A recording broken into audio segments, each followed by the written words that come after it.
Baik, kami ucapkan terima kasih sekali lagi kepada Bapak Insinyur Arief Sudarto Trinugroho yang telah bersedia untuk hadir. Boleh beri tepuk tangan untuk Bapak Arief Sudarto Trinugroho karena urusan dan lain hal harus meninggalkan acara ini. Namun kita akan tetap melanjutkan. Untuk selanjutnya kita juga akan mendengarkan pemaparan materi seminar hari ini yang akan dibawakan oleh Deputi Kepala Kantor Perwakilan Bank Indonesia Sumatera Utara. Kepada Bapak Ibrahim kami persilahkan. Assalamualaikum warahmatullahi wabarakatuh. Salam sejahtera buat kita semua, Om Swastiastu, Namo Buddhaya, salam sejahtera, Shalom. Yang saya hormati, tadi Pak Sekda sudah izin pamit, Pak Sekda, Pak Arief Sudarto Trinugroho. Yang saya hormati Wakil Ketua Umum Bidang SDM dan Ketenagakerjaan Kadin Sumatera Utara, Bapak Riki. Yang saya hormati juga Sekretaris Jenderal Asosiasi Manajemen Indonesia, Bapak Billy, tadi mengantarkan Pak Sekda rupanya. Kepada juga Sekretaris Asosiasi Manajemen Indonesia Chapter Sumut, Bapak Fikri, tadi juga ikut mendampingi Pak Arief ya. Kemudian Dewan Pakar Asosiasi Manajemen Indonesia Chapter Medan, Bapak Sian Yet. Serta Bapak Ibu hadirin yang mohon maaf tidak bisa saya sebut satu persatu. Pertama-tama kami mewakili dari Bank Indonesia, Kantor Perwakilan Sumatera Utara, sangat mengapresiasi dan terima kasih atas undangannya untuk ikut memberikan sharing terkait dengan perkembangan ekonomi global, nanti akan saya singgung, nasional dan Sumatera Utara. Banyak isu yang terjadi di belakangan bulan ini, bahkan dinamikanya sangat luar biasa sekali kalau kita lihat bagaimana akhir tahun 2021 optimisme yang sangat tinggi, kita rasakan betul tantangan satu-satunya COVID sudah di ujung pintu luar gitu, seolah-olah harapan cerah sudah akan muncul. Tetapi begitu bulan Februari, Maret, perang Ukraina, Rusia itu meruntuhkan nilai-nilai optimisme yang sudah kita raih, kita harapkan. Yang muncul kemudian adalah pesimisme dan bayangan resesi global. Tapi nanti akan kami sampaikan seberapa kuat fundamental ekonomi Indonesia. Tadi sekali lagi saya juga menekankan dari Pak Arief, Pak Sekda, bahwa kita masih tetap optimis meskipun dengan cautious, meskipun dengan hati-hati, kita masih tetap optimis. Indonesia is one of the most brightest spot in the world lah, gitu seperti itu. World Bank, IMF itu menekankan seperti itu, tapi kita tidak akan lengah karena pujian tersebut, tapi justru kita akan menjadi lebih hati-hati. Saya ada beberapa paparan yang sudah saya siapkan, nanti mungkin saya bisa share di sini. Ada beberapa slide yang saya siapkan, di sini ada 4 poin yang akan kami diskusikan, mungkin nanti kalau ada pertanyaan akan lebih menarik. Tadi ini bisa jadi melengkapi apa yang sudah disampaikan oleh Pak Sekda terkait bagaimana Society 405.0. Tuntutan ke depan, tidak hanya digitalisasi, kemudian ke depan adalah green economy. Itu nanti juga saya coba akan sedikit singgung.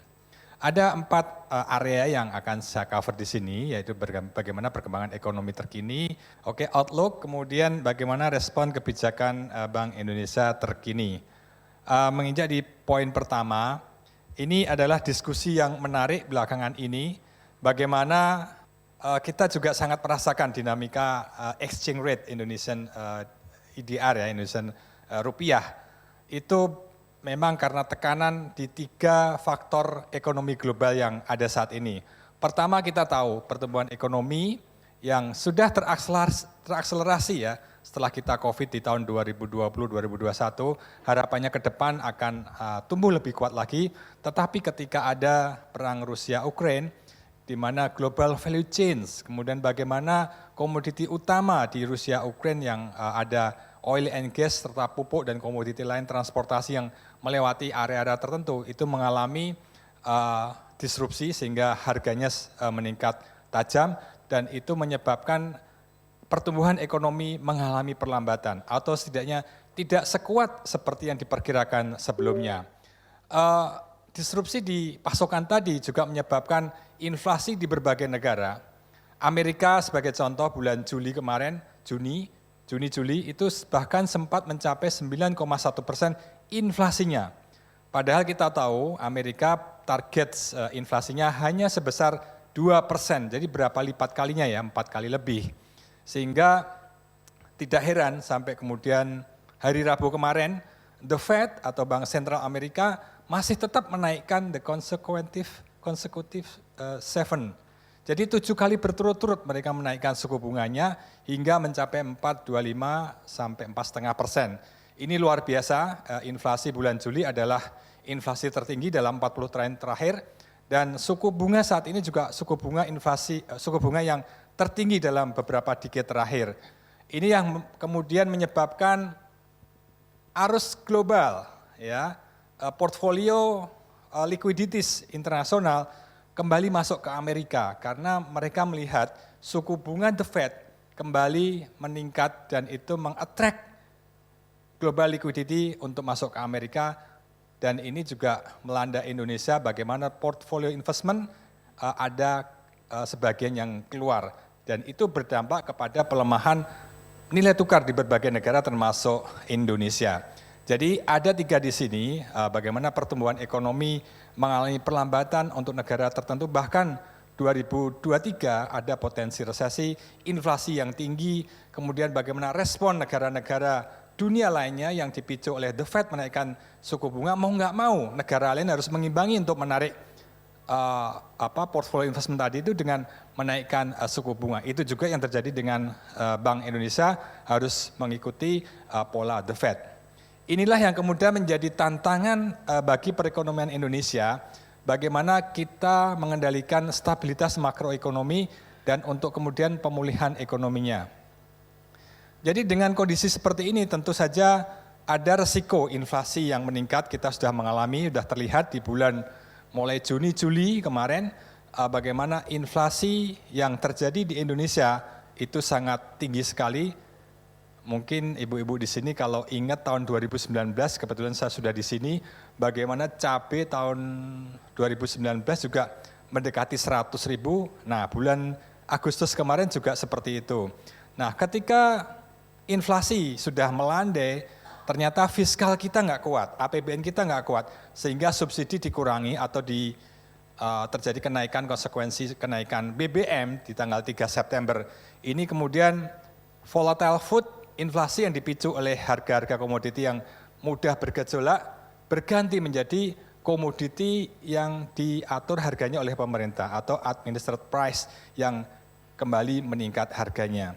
Jadi ada ancaman inflasi, tetapi alhamdulillah ini sudah mulai reda, tinggal kita hadapi di akhir minggu ini, 2 minggu ini, untuk persiapan Nataru kita juga meyakinkan kepada semua pihak bagaimana kita meyakinkan kepada masyarakat bahwa pasokan yang tersedia itu cukup, jadi belanja secara bijak sesuai dengan kebutuhan masing-masing.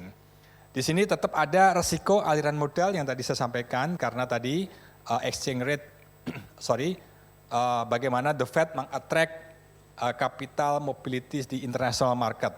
Kemudian bagaimana pemulihan ekonomi, PDB ini kita masih yakini masih tumbuh cukup solid, meskipun tidak sekuat perkiraan sebelumnya. Jadi masih tumbuh, artinya pertumbuhannya masih tetap progres, tetapi kemudian kita bandingkan dengan awal tahun, tidak setinggi perkiraan awal tahun. Likuiditas kita lihat di perbankan masih cukup besar, karena ketika program PEN, Bank Indonesia juga chip in memberikan bantuan likuiditas kepada pemerintah, karena fiskal kita tahu ada batasan kendala dan tidak mampu sehingga Bank Indonesia step in di situ. Ini ada beberapa bauran kebijakan Bank Indonesia, tidak hanya kebijakan moneter, tetapi kita juga memberikan sweetener melalui kebijakan makroprudensial. Tentu saja BI tidak sendirian, kita juga ada forum KSSK bersama Kemenq, OJK, dan LPS di sini. Nah ini yang bisa kita perhatikan di sini, mungkin filenya bisa kita share setelah diskusi ya. Kita lihat pertumbuhan ekonomi di sini, ini pada tahun 2022 sekarang kita perkirakan hanya tumbuh 3%. Padahal di akhir tahun lalu kita perkirakan pertumbuhan ini 4,5%. Bulan Maret, bulan April turun menjadi 3,5 dan sekarang kita perkirakan hanya tumbuh 3%.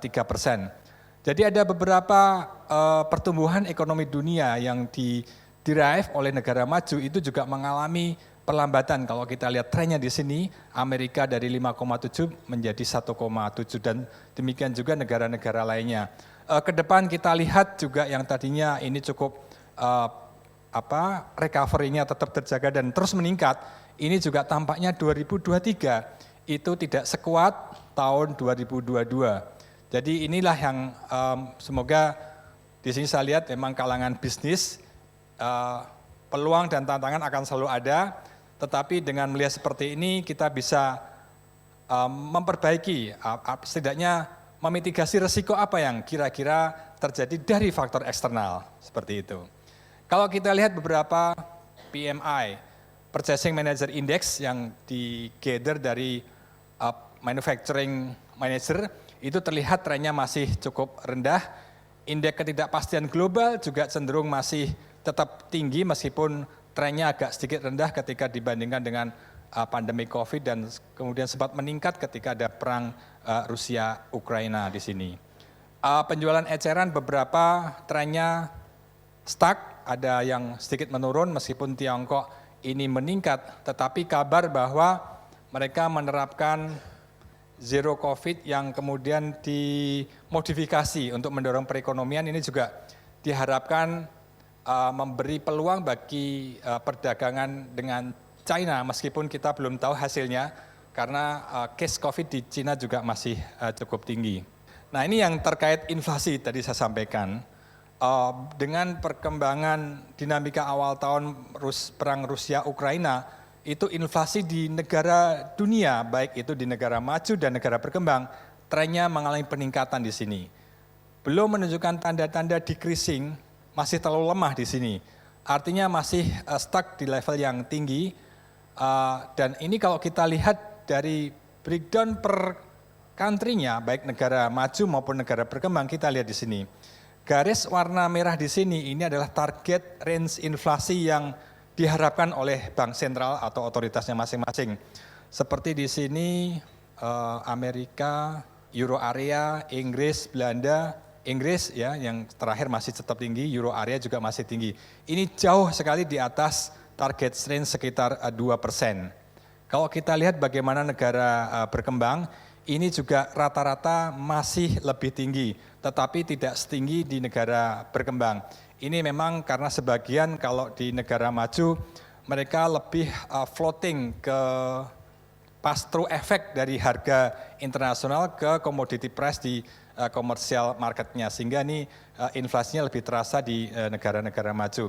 Sementara negara berkembang biasanya lebih beberapa hal to some extent masih disubsidi oleh fiskalnya. Tekanan rantai pasok juga kita lihat di sini ada perbaikan memang karena lonjakan terbesar terjadi pada saat perang Rusia-Ukraina, tapi tidak berarti kemudian dengan penurunan ini sudah kembali normal. Ini juga perlu kita cermati bagaimana kelangkaan kontainer yang sempat terjadi ya di berbagai daerah pada saat pandemi COVID. Ini tidak kita harapkan terjadi dalam periode mendatang. Berikutnya terkait dengan kinerja ekonomi Indonesia. Ini terlihat tren pertumbuhan ekonomi Indonesia sebetulnya mengalami perbaikan dari waktu ke waktu. Ini saya masih bicara Indonesia secara keseluruhan. Triwulan 3 terakhir kita masih tetap tumbuh 5,72% atau meningkat dari periode sebelumnya di triwulan 2. Setelah di triwulan 2 2020 kita mengalami resesi, pertumbuhan ekonomi yang mengalami negatif 4 triwulan berikutnya dan kita terus membaik. Di triwulan terakhir ini juga kalau kita lihat sebaran per provinsi, Sumatera Utara termasuk yang bagus karena dia proses recovery-nya terus menguat. Atau kalau dibandingkan dengan triwulan 2, ini berwarna hijau, artinya lebih baik dibandingkan dengan triwulan 2. Tentu tidak semua provinsi, hanya ada beberapa di sini, tapi Sumatera Utara sebagai salah satu provinsi yang bisa menjaga maintaining proses recovery yang terus membaik.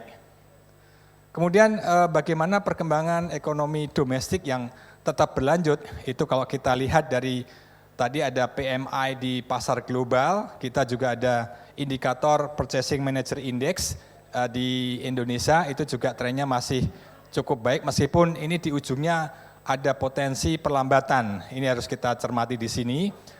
Indeks keyakinan konsumen yang kita survei dari konsumen terkait dengan kondisi ekonomi saat ini dan ekspektasi 6 bulan ke depan.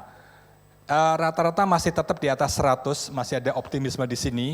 Artinya retail sales itu mungkin masih cukup kuat, tapi kalau kita bicara seperti ini, trennya memang ada sedikit kenaikan tetapi masih di bawah tren yang sebelumnya. Ini juga tadi saya sampaikan optimisme dengan cautious. Nah, inflasi yang terjadi di level nasional yang tadi saya sampaikan, kalau kita lihat komponen inflasi ada 3, yaitu volatile food yang dipengaruhi oleh komoditi yang mudah bergejolak seperti cabai, ikan densis, kemudian sayur mayur seperti itu, beras termasuk di dalamnya.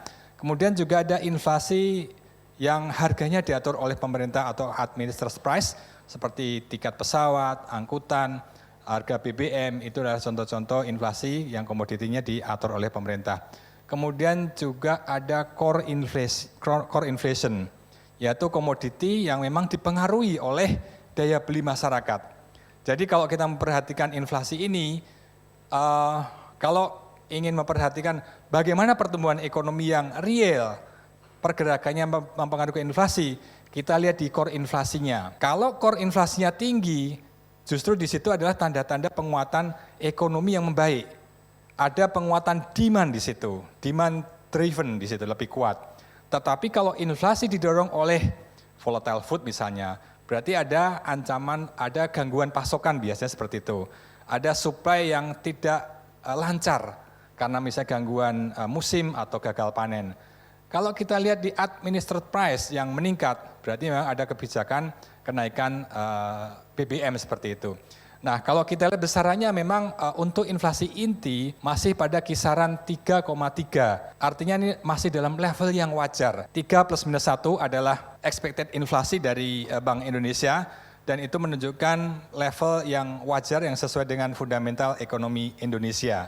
Tetapi kalau untuk yang lainnya ini sudah melewati batas 4%, sehingga kita bersama tim TPID tadi disinggung oleh Pak Sekda, tim pengendali inflasi daerah, bagaimana kita mengendalikan pasokan karena volatile food yang di sini sempat meningkat sekitar hampir 12 kemudian sudah membaik.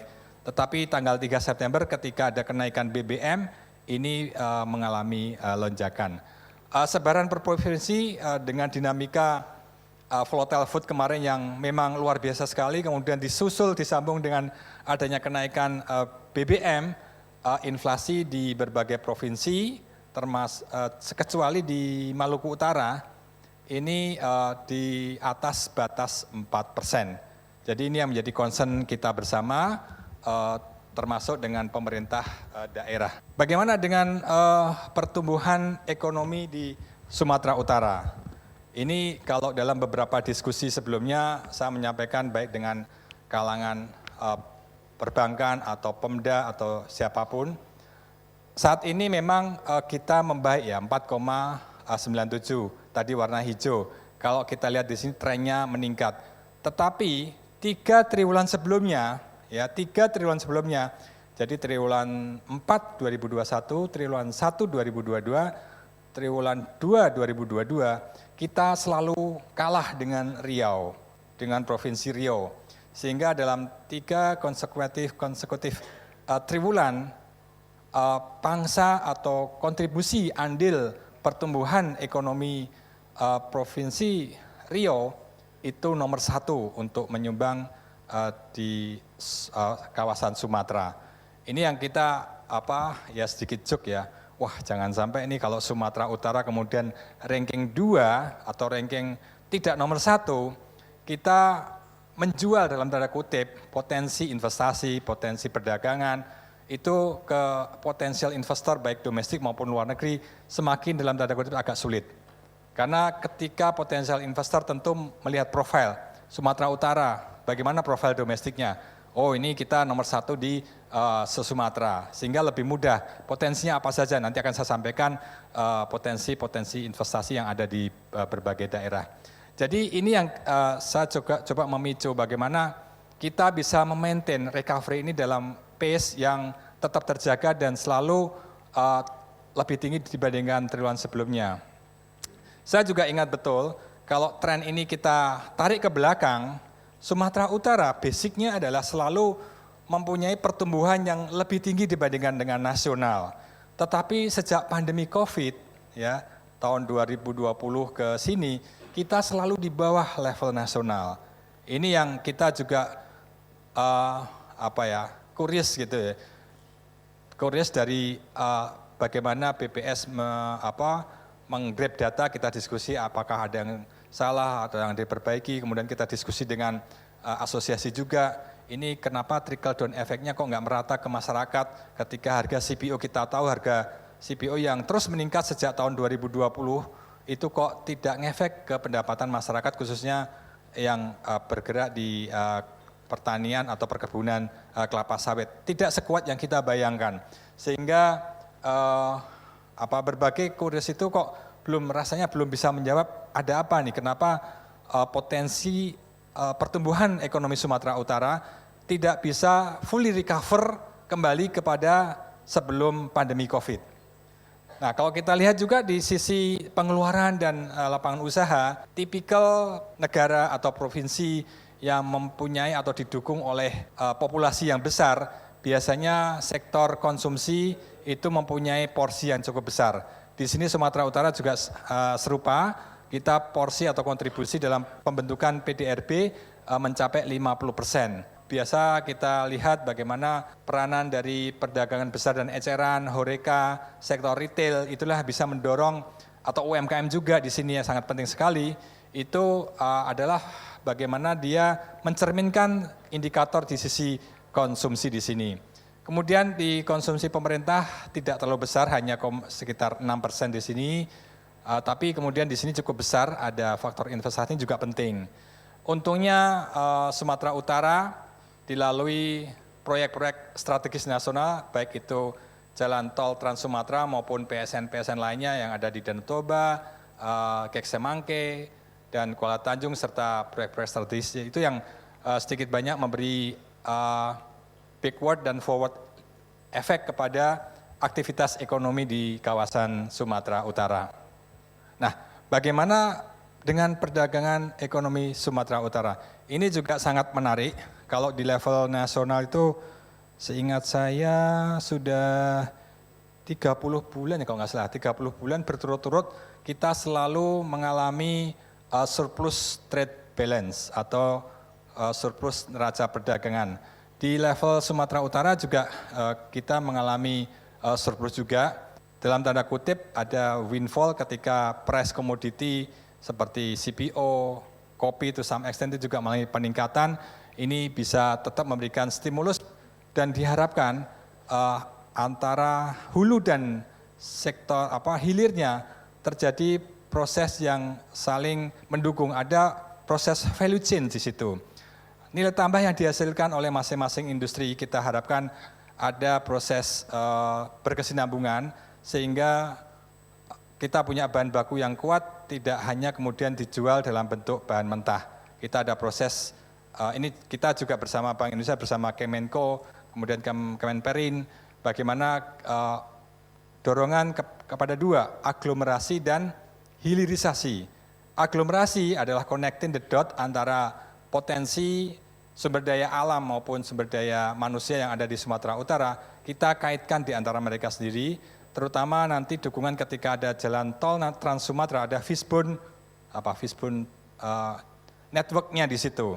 Ketika ada backbone di jalan tol Trans Sumatera, kemudian fishbone-nya akan muncul. Ada muncul noktah pola ekonomi baru di situ, dan ini kita harapkan semakin memperkuat pertumbuhan ekonomi Sumatera Utara, mengkaitkan antara di daerah hulu sampai kemudian di hilirnya. Ini yang harapan-harapan seperti itulah yang kita harapkan bisa terjadi di kawasan Sumatera secara umum, termasuk di Sumatera Utara. Kemudian bagaimana terkait dengan pemulihan ekonomi Sumatera Utara yang kita perkirakan masih tetap berlanjut, kita tracking dengan indikator high frequent data yang bersifat bulanan atau bersifat harian, tapi sangat bahwa di sini kalau harian saya menggunakan Google Mobility Index, itu kelihatan bagaimana mobilitas aktivitas masyarakat yang meningkat antar sektor itu biasanya komovmen sejalan dengan indikator pengeluaran belanja masyarakat. Jadi ketika ada PPKM level 3, 4, otomatis Google Mobility Index-nya akan rendah dan itu kemudian penjualan eceran akan turun.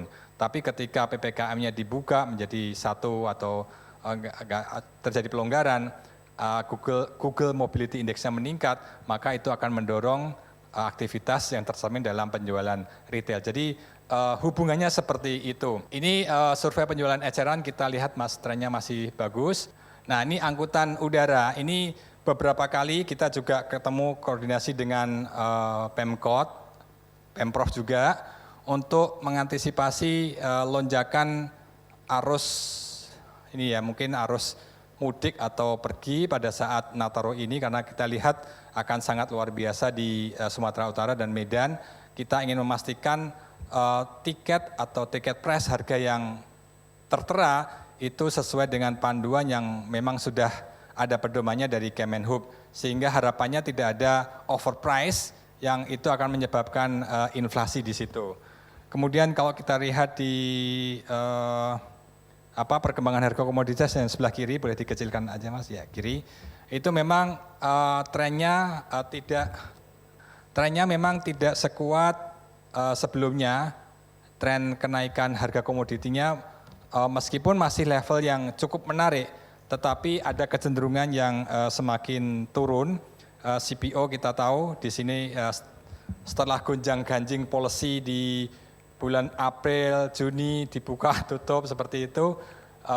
Semoga ini ke depan udah stabil karena ada flushing policy di situ ya, beberapa bulan kemarin, sehingga ekspornya diharapkan sudah lancar kembali. Hasil survei Lesong kita juga, mungkin Bapak Ibu di sini aja menjadi responden Bank Indonesia. Terima kasih kalau sudah ada.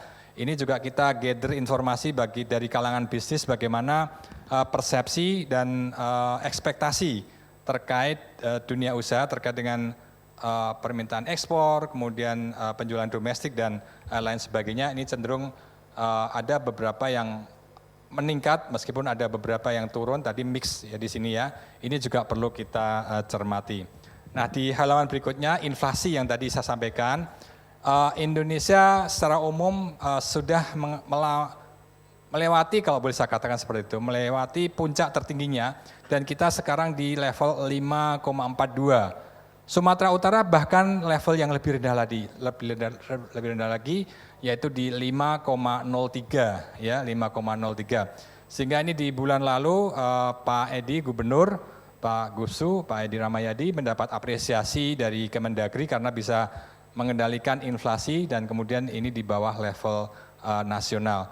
Tentu saja ada beberapa komoditi yang tetap kita perhatikan seperti produk-produk yang belakangan ini adalah seperti beras, karena meskipun kenaikannya kecil tetapi bobot dalam pengukuran inflasi dia cukup besar.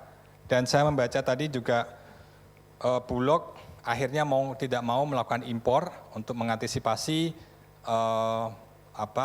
pasokan yang memang sudah cukup tipis. Beberapa waktu lalu dari pantauan itu kalau nggak salah 700.000 ya, atau di bawah 1 juta dan 1 juta ton, dan itu kalau stok nasional sudah level yang harusnya harus ditambah. Dan ini import yang dilakukan adalah mungkin import yang pertama setelah sekian tahun kita tidak melakukan.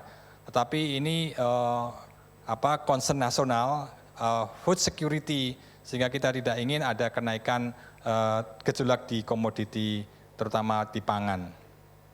Nah, sekarang saya menginjak bagaimana ke PDRB-nya, ke perkembangan ekonomi, tetapi saya mulai dengan perkembangan intermediasi perbankan atau perkreditannya terlebih dahulu.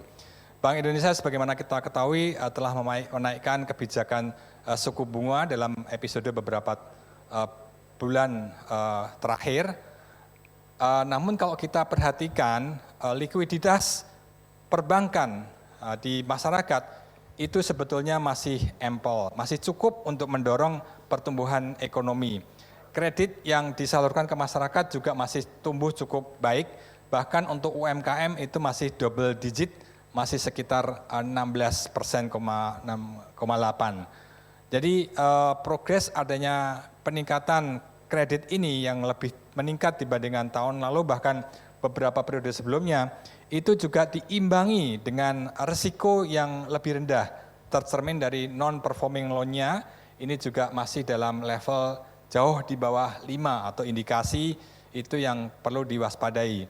Jadi meskipun di sini memang ada faktor restro kredit ya, yang waktu itu sempat diluncurkan oleh pemerintah, di sini OJK juga ikut di sini, tetapi kalau kita lihat trennya, dana yang direstro ini juga semakin menurun. Artinya kemampuan bayar korporasi maupun debitur itu sudah semakin membaik dan dia bisa mampu melunasi sehingga kredit yang direstro semakin menurun. Kredit lainnya juga secara umum itu resikonya juga semakin membaik. Di sini memang terlihat meningkat tetapi masih dalam level yang cukup aman, masih di bawah, jauh di bawah 5%. Jadi di sini saya sampaikan, saya tekankan bahwa kita juga menyampaikan ke perbankan, tolong ini kondisi nasional masih cukup baik, demand dari masyarakat juga masih besar, bank juga diharapkan jangan buru-buru menaikkan suku bunga seperti itu. Saya menginjak bagaimana terkait dengan kondisi tenaga kerjanya, dengan proses recovery yang cukup membaik di beberapa triwulan terakhir, kita lihat kemiskinan menurun, kemudian serapan tenaga kerjanya meningkat, dan indikator pengangguran terbukanya semakin menurun. Ini indikator-indikator sosial yang bisa merepresentasikan perbaikan ekonomi Sumatera Utara. Di sini juga terlihat bagaimana pangsa profil tenaga kerja di Sumatera Utara yang saat ini memang masih dominan untuk SMA, SMK. Ini yang waktu itu Pak Jokowi beberapa tahun terakhir mendorong pendidikan vokasi termasuk SMK yang siap kerja, ini bisa didorong untuk lebih tinggi lagi. Diharapkan ini juga pendidikan vokasi ini yang terampil siap kerja, itu bisa tetap mendukung pergerakan ekonomi di berbagai daerah.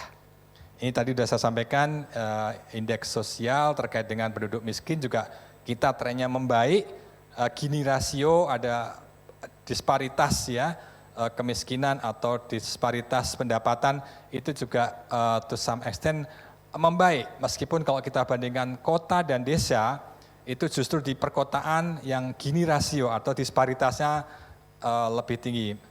Make sense karena biasanya di kalangan perkotaan justru memang yang mempunyai pendapatan tinggi juga ada tapi nggak terlalu banyak, tapi begitu pendapatan menengah atau rendah itu justru yang masih banyak.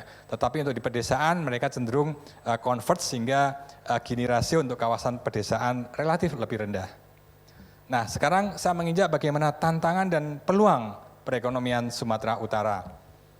Ini saya tarik dari perkiraan World Bank, meskipun ini belum tentu ekspektasi atau outlook perkiraan yang 100% benar, tetapi ini didukung oleh asumsi saat ini seperti di sini untuk palm oil memang kecenderungannya akan menurun meskipun masih dalam level yang tinggi kalau kita bandingkan dengan tahun 2020.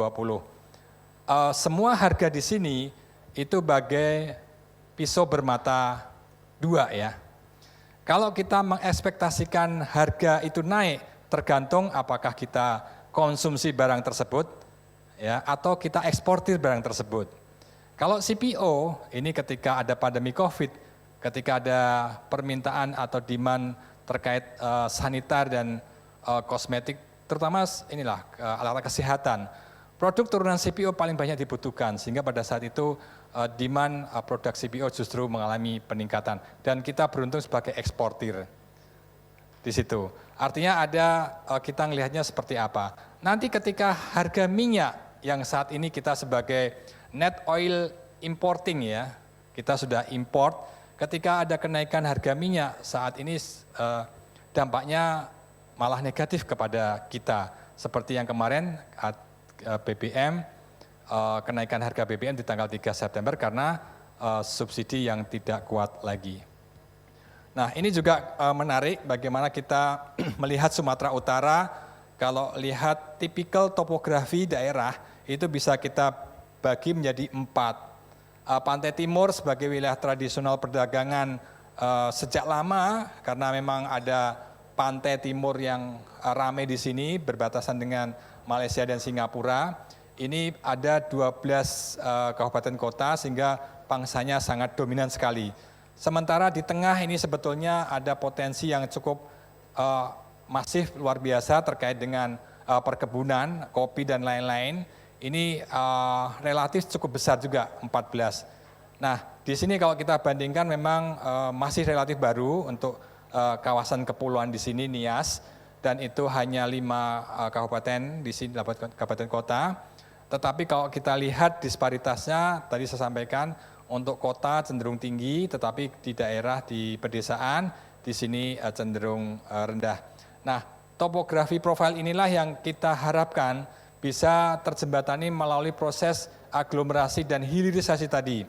Bagaimana katakanlah kawasan Dairi, Brastagi, Karo, bisa bekerja sama dengan kawasan Medan, kota sebagai produsen hortikultura dan produk-produk perkebunan seperti itu bisa terserap di sini tanpa kemudian mereka memasarkan ke wilayah lain dalam bentuk bahan mentah seperti itu.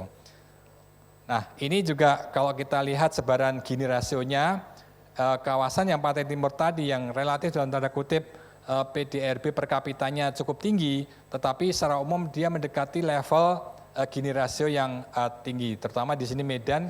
Outliers dia lebih tinggi dibandingkan rata-rata Gini rasio. Tetapi untuk wilayah kepulauan secara umum, meskipun dia mempunyai pendapatan per kapita yang rendah, tetapi Gini rasionya relatif rendah seperti itu.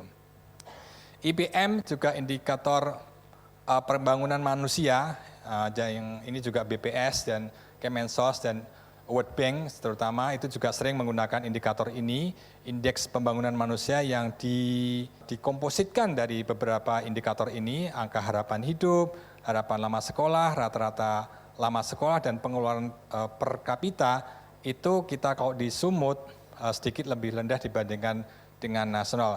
Tetapi kalau kita bedah per kabupaten kota memang Medan sangat tinggi sekali, artinya di atas bahkan angka nasional di sini. Tapi saya nggak baca detailnya, tapi yang saya ingat betul Medan memang sangat tinggi angka IPM-nya. Kemudian terkait dengan pelaksanaan investasi, ini Bank Indonesia bersama dinas terkait di provinsi terutama, yaitu DPM-PTSP tempatnya Pak Sekda dulu, kemudian dengan Bapeda serta Bapeda DPM-PTSP di level kabupaten kota se-Sumatera Utara, kita bekerjasama membangun platform yang disebut dengan Not Sumatra Invest.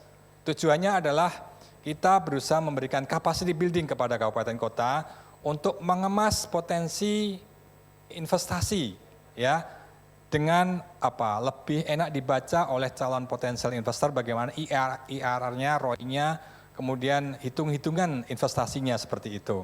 Kemudian kita profiling, kita nilai bersama BKPM Pusat dan Bappenas. Nah, yang eligible dan layak, terakhir kemarin kita coba selenggarakan forum namanya Not Sumatra Invest Mapping Project, itu ada sekitar 57 proyek dari 27 kabupaten kota yang berpartisipasi, dan ini kita masukkan di web base GIS, Geospatial Information System. Jadi nanti bisa dicek barangkali masih online, kita lagi persiapan dengan DPM-PTSP, itu kelihatan di GIS web base itu kelihatan potensi investasi yang ada di Sumatera Utara dari Kabupaten A, misalnya itu investasinya apa saja. Jadi kita memberikan dorongan lah kepada semua kabupaten kota sehingga mereka mempunyai variasi potensi investasi yang lebih baik lagi. Ini juga beruntung kita Sumatera Utara masih didukung oleh proyek strategis nasional yang mendapat perhatian langsung dari pemerintah pusat, itu juga masih ada seperti KIK Semangke, Danau Toba, kemudian di Kuala Tanjung, dan nanti yang saya dengar bulan Februari ya Pak Billy yang ada F1H2O ya, H2O ya. Ya, bulan Februari tanggal 20-an atau berapa saya lupa itu. Ini juga diharapkan tidak hanya kemudian memberikan efek seketika, ada Danau Toba yang bagus, tetapi ada efek berkelanjutan ketika nanti selepas acara ini, so watch-nya itu juga perlu menjadi PR berbagai pihak, Pemda maupun swasta, bagaimana kita bisa mengemas potensi yang ada dengan lebih baik lagi. Karena tourism sektor, industri, itu adalah industri yang banyak mempunyai kaitan, tidak hanya di backward maupun forward. Ada mungkin lebih dari puluhan, bahkan mungkin sampai 90-an sektor subsektor yang terkait lah ketika sektor industri pariwisata ini bisa meningkat. Bagaimana akomodasi, transportasi, travel agent, dan lain sebagainya itu bisa ikut bergerak bersama-sama. Ini juga menarik bagaimana kalau kita memapping ekonomi Sumatera Utara, nanti Bapak Ibu bisa pelajari di sini.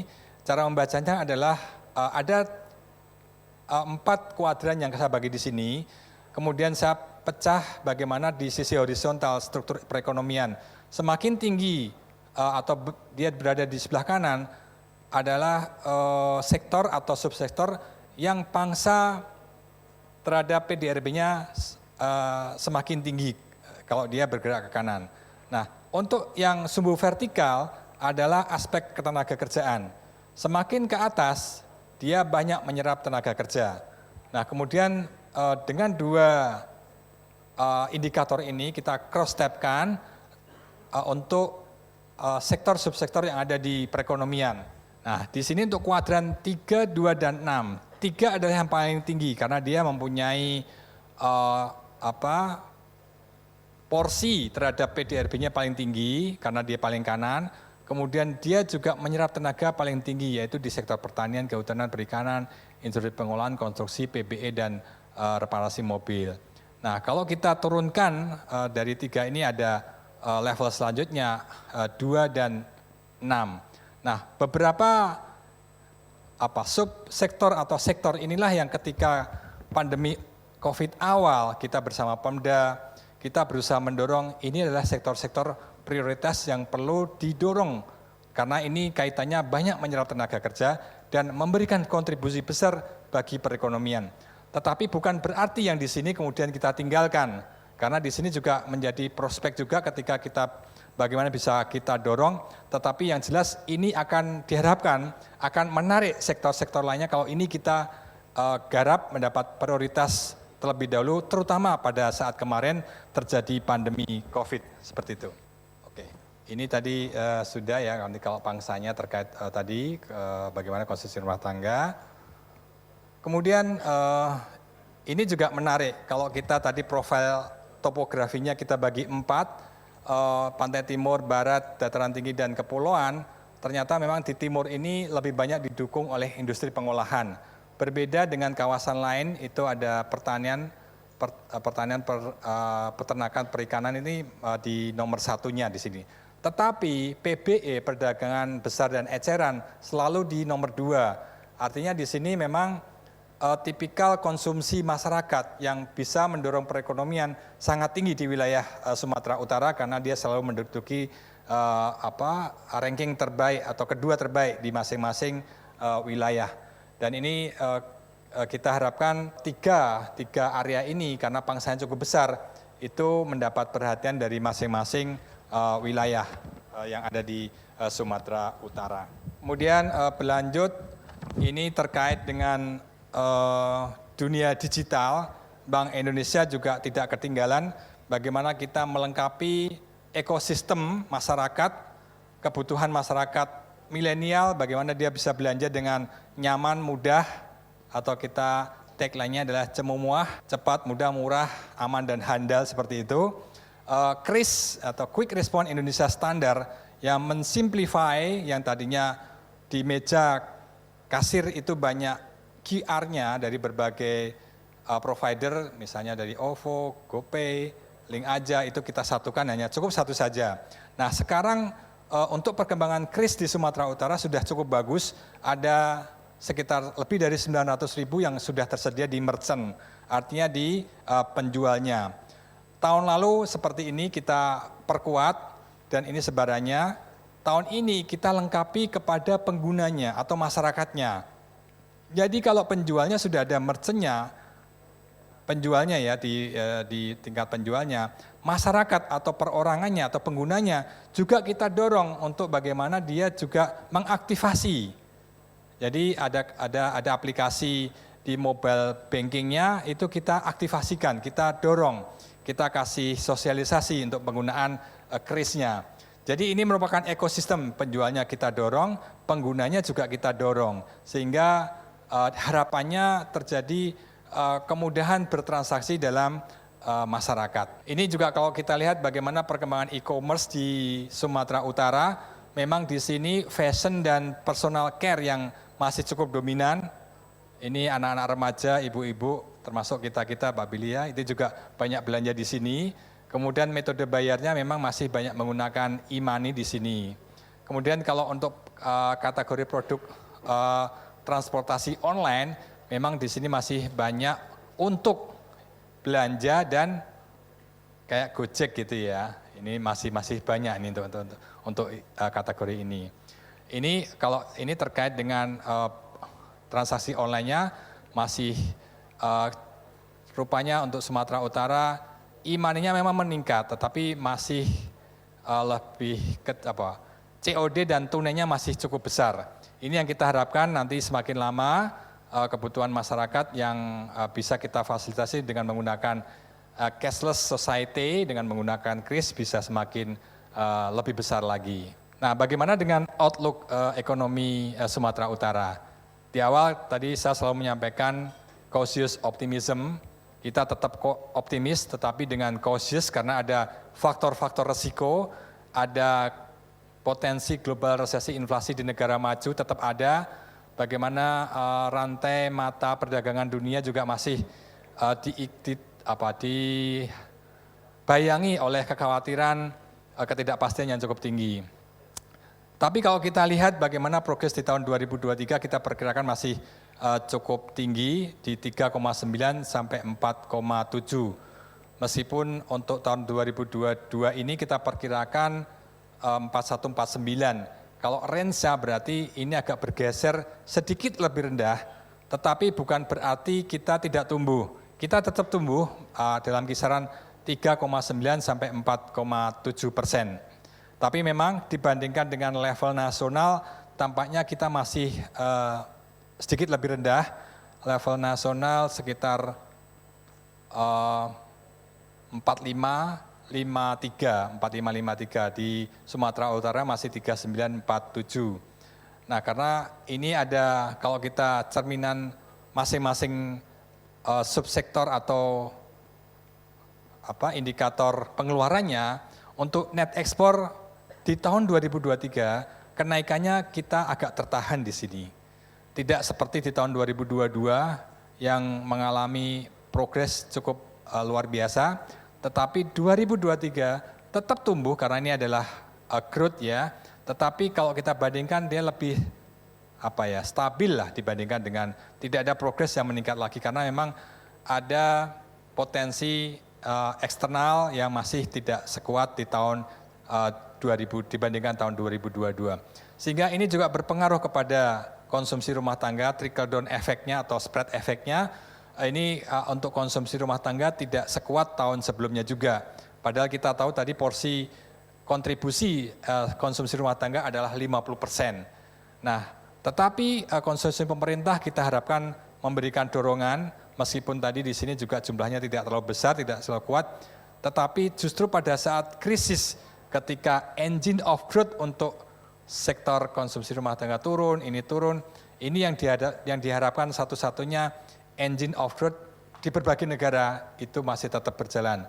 Dan ini untuk ke depan kita harapkan juga masih tetap memberikan sumbangan pertumbuhan bagi perekonomian. Investasi masih tumbuh juga tidak sekuat, tapi kita harapkan proyek-proyek strategis yang ada di Sumatera Utara masih tetap berjalan.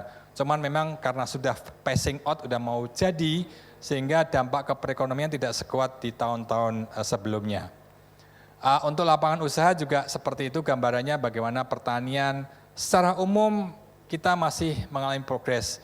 Jauh berbeda ketika kita melihat bayangan di tahun 2020, dia ke-drag ke bawah ke fase kontraksi di sini.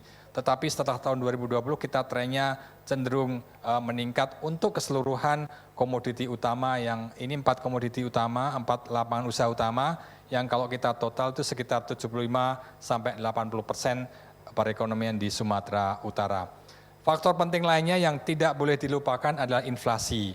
Karena inflasi bagaimanapun ini memberikan ancaman serius kepada ekonomi dunia, tidak hanya Indonesia. Karena dengan inflasi yang tinggi, sustainabilitas pertumbuhan ekonomi menjadi terganggu.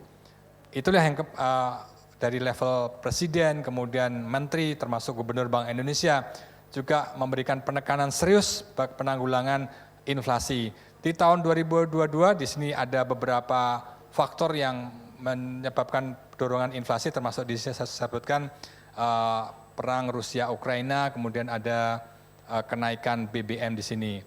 Tetapi di tahun 2023 ini ada beberapa hal yang mungkin masih jadi pemicu kenaikan harga seperti tarif cukai rokok, kenaikan harga barang impor, karena kita tahu ada depresiasi sehingga kenaikan harga barang impor dipastrukan kepada inflasi. Harga energi juga bagaimana oil and gas juga masih cukup tinggi. Tetapi ada faktor penahan inflasi seperti bagaimana kita harapkan rantai pasok perdagangan antar daerah wilayah semakin baik, bagaimana pasokan barang-barang komoditi juga kerjasama sinergitas antar TPID itu juga bisa membawa inflasi dengan lebih baik lagi. Ini respon terkini terkait dengan perkembangan ekonomi Indonesia. Bank Indonesia tiap bulan selalu menyelenggarakan apa yang disebut dengan rapat Dewan Gubernur. Untuk di bulan lalu tanggal 16-17 November, BI menetapkan kebijakan suku bunga naik 50 basis point menjadi 4,5%. Tentu kebijakan ini sudah mempertimbangkan semua aspek secara komprehensif, termasuk tadi saya sampaikan likuiditas perbankan di masyarakat masih cukup, sehingga tidak ada kekhawatiran terjadi lonjakan secara cepat kenaikan suku bunga kredit. Kita menghimbau kepada perbankan untuk tetap berhati-hati, untuk tetap mendukung kegiatan ekonomi dengan menyalurkan kreditnya. Kita juga mendorong kris di sini tadi yang saya sampaikan, BI Fast juga semakin melengkapi bagaimana kalau kita semua kalau melakukan transfer dengan menggunakan BI Fast sekarang bisa cepat at any time 7/24. Jadi sepanjang waktu bisa kita lakukan dengan mudah di tangan. Mungkin itu beberapa hal yang bisa kami sampaikan, mungkin agak kepanjangan tetapi mohon maaf kalau ada salah dan kekurangan yang dapat kami sampaikan. Demikian yang dapat kami sampaikan, apakah ini ditutup atau ada tanya jawab? Silakan. Untuk selanjutnya ya, saya persilahkan untuk Pak Edi Sanjaya untuk memberikan langsung plakat. Pak Edi Sanjaya ya dipersilahkan untuk maju ke depan Bapak.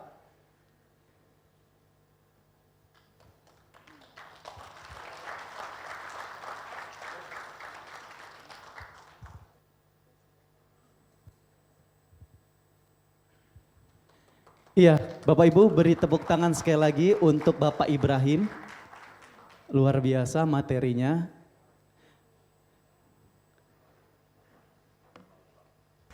Baik, untuk selanjutnya kita juga berikan tepuk tangan untuk Wakil Ketua Umum Bidang SDM dan Ketenagakerjaan Kadin Sumatera Utara yang akan memberikan materi selanjutnya. Benar, kepada Bapak Riki, Bachelor of Business MM, kami persilahkan.